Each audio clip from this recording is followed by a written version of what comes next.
Hi students, I am Reshna, your computer teacher. Please subscribe my channel.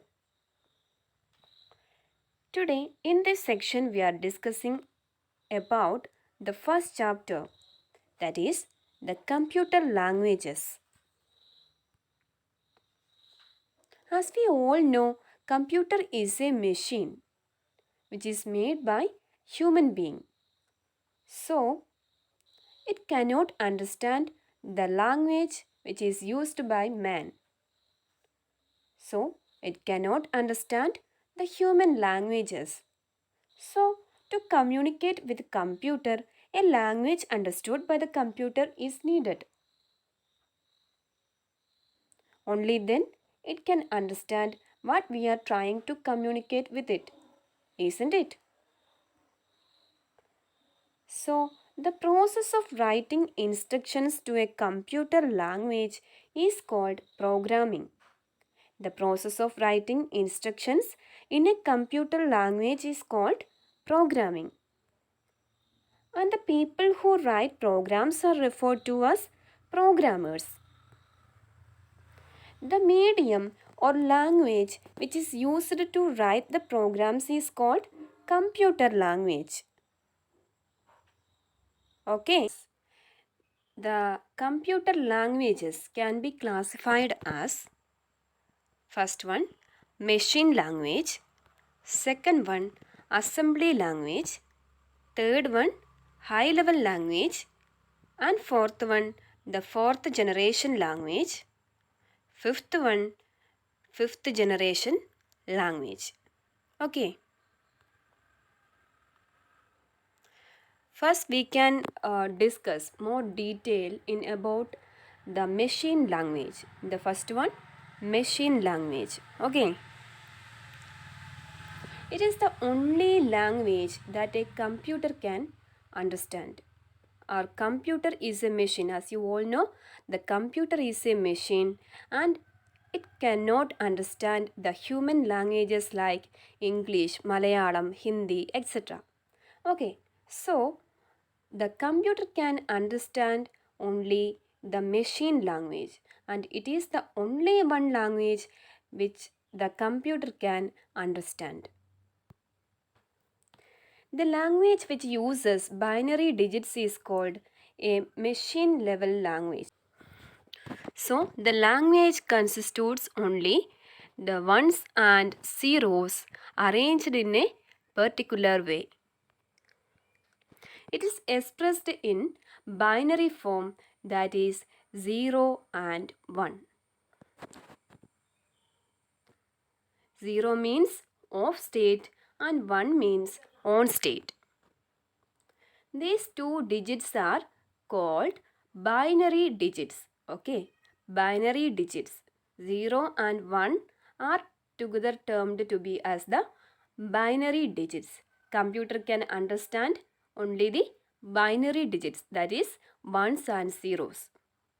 So for giving our computer an instruction, we can give the instruction as a program which consists of only ones and zeros which are arranged in a particular way, like in the figure. So we have said that the machine level language programs consist of only ones and zeros.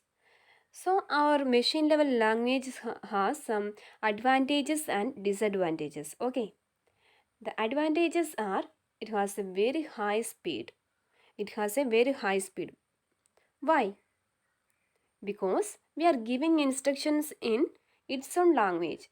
We have already said that the machine level language is the only one language that the computer can understand.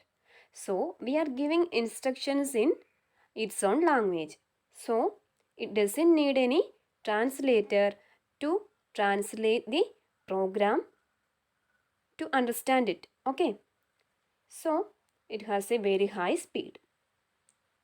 Then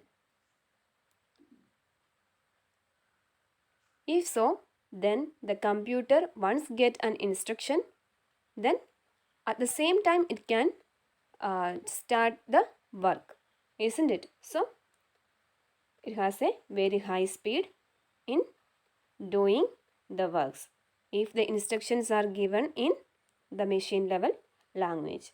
Then the other advantage is that it need only a low memory for its actions. Okay, so it use only very low memory, where less memory is used by the machine level languages. Okay, the disadvantages. The disadvantage is that, as we have already seen, that the program consists of only ones and zeros. Did you understood anything from that image? Reading that ones and zeros? No, isn't it? So, it is very difficult to learn machine level language. Okay. Also, if someone want to program a computer in machine level, then the programmer has to know the details of the hardware of the computer to write the programs. So it is very difficult to program a computer in the machine level language. The next disadvantage is that the program written in one computer may not run on another computer. Okay, that is, the internal structure may be different from one computer to another. As we see today, each and every computer is different from each other, isn't it? In size, in features, in cost, all these things, our computers are different from each other.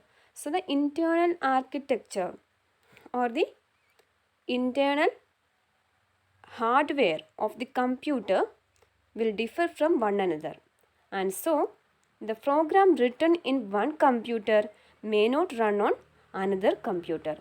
It's another major disadvantage. Okay, since it has this much disadvantages, it is known as low level language.